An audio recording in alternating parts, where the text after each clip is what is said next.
Once we have glued all the wires, as explained before, this is my last strip, so I have actually glued the wires everywhere. I have not left any gaps because it's the outer circle of my chrysanthemum. So I'm going to glue my second strip over this wired one and cut up the petals and shape them. So as before, I would like to start with the central part of my fabric, just because the wires do create extra volume. So if I start from the beginning, at the end I will not have enough of my fabric. So if I start from the center, it will distribute more evenly. So I've already applied the glue onto my plastic. So if I just add my strip here, if you have dyed fabrics with a kind of concept there, so for example paler edges, darker lower part of the petal, so stick to that idea. Remember about it when you are adding the glue, so you can actually keep this idea still on in your flower.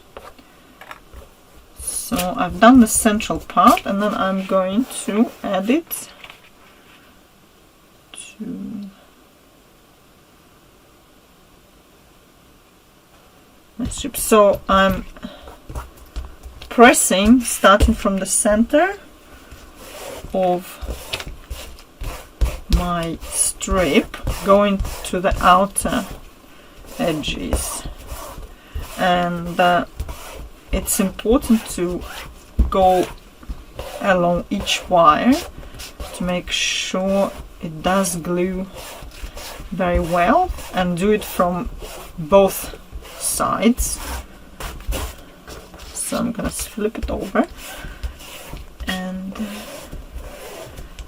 do the same on the other side of my fabric. If the edges do not coincide 100%, do not worry, we can always trim them. Try to keep the everything as straight as possible. So I did the central bit, but obviously I still have the edges to do, so I'm going to do them in 2 more goes. So one side, this bit, and then the other bit as well, in the same way. Once the whole strip has been glued, this is my largest strip, I can trim the sides and the top. The bottom is not so important.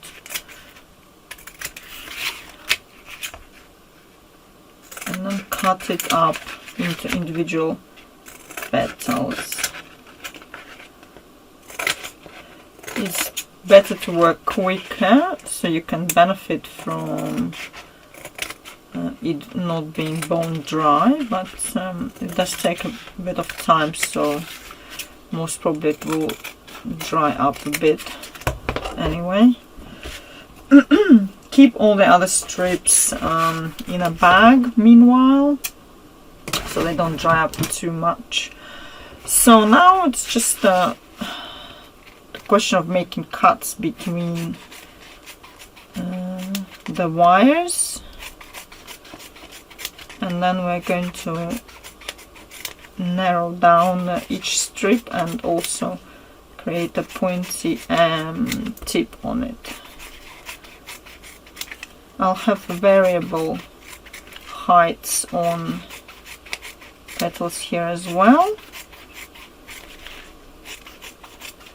I can achieve it by cutting off some of the fabric depending on the length of each wire that I have glued in.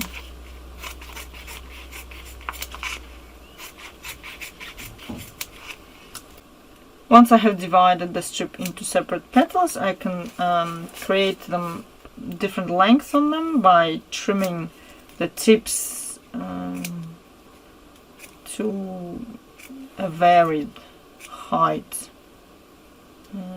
Try not to cut too close to the wire, leave at least half a centimeter of fabric above it, so it's not, the wire is not exposed.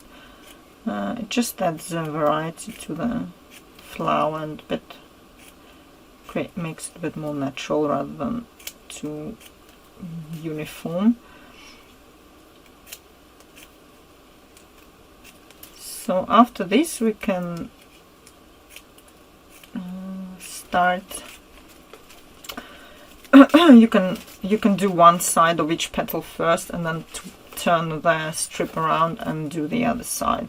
So my task is to make the tip pointy and narrow, and perhaps narrow down the petal as well. I don't want my tools to create any folds on the edges, so I need to make them a little bit more narrow. You can pick a wider tool if you want, and thus avoid any folding, or cut up narrow strips to start with, but it will lead to having more strips on this fabric, which is fabric strip, which is also already having quite a lot of petals. So you will, by making them more narrow, you will make more of them as well, so which means gluing more wires and shaping more petals, so more work. In this way we need to do the whole strip before moving to shaping the petals with the tools. So here are my petals. These are the longest, they are quite long, so that's why I chose to have them all wired, so they are more solid and stable in my flower. So in this way I will need to prepare the whole strip.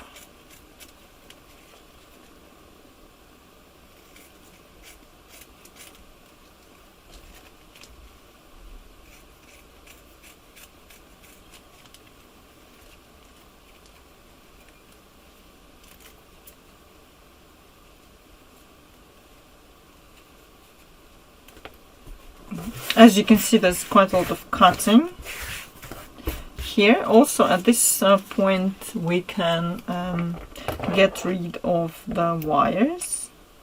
Use wire cutters for that, not scissors, because it will make your scissors blunt. So we won't need these wires in the flower. And we can also make serrations at the bottom between the petals, which helps glue the strip of petals a bit more evenly.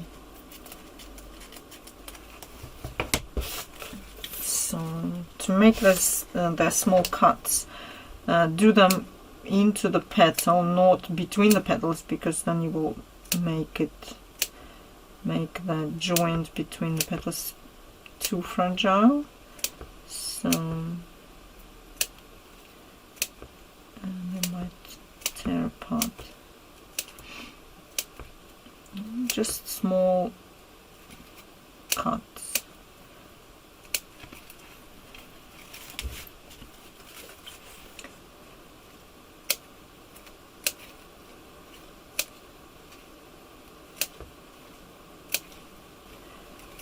Once we have done this step, we can move on to shaping the petals.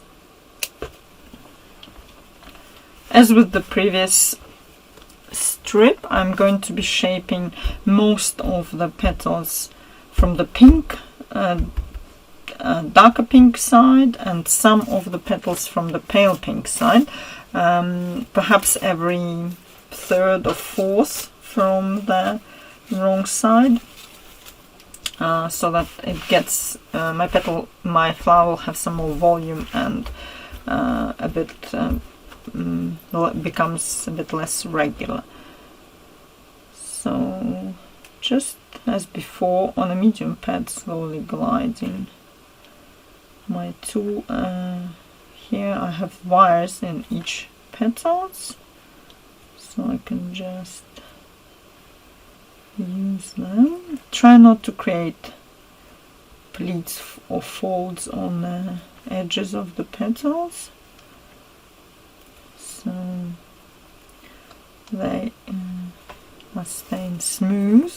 The fact that we have the wires in them will allow us to open them more or close them if we want, so we can play with how open our flower is. Also, it will be more solid and more wearable.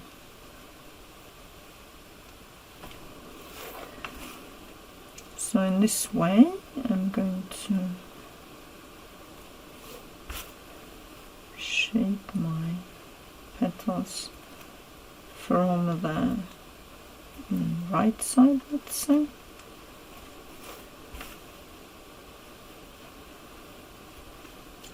I'm going to break up the pattern a little bit. I don't want to have the petals that are shaped on the wrong side to be falling in the same area all the time. That could happen if I'm too regular, so I'll keep it as irregular as I can.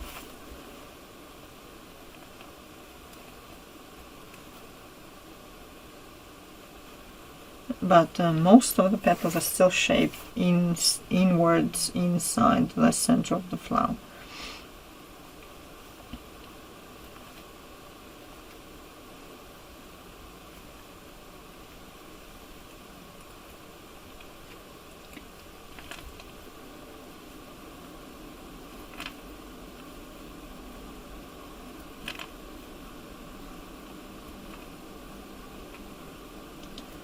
So once this side is done, I can turn the strip around, and here it can be a little bit awkward, so make sure you find a good position for shaping these leftover petals without creasing what's already been shaped.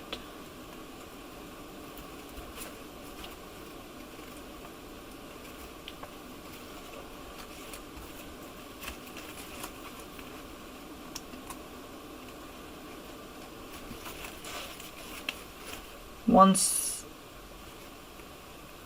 these last petals are shaped, we can glue the strip onto the flower.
So now all the petals have been shaped. Double check, because sometimes it's easy to skip one, and if they're all done, we can add glue at the base here and attach it to our flower, which is nearly finished.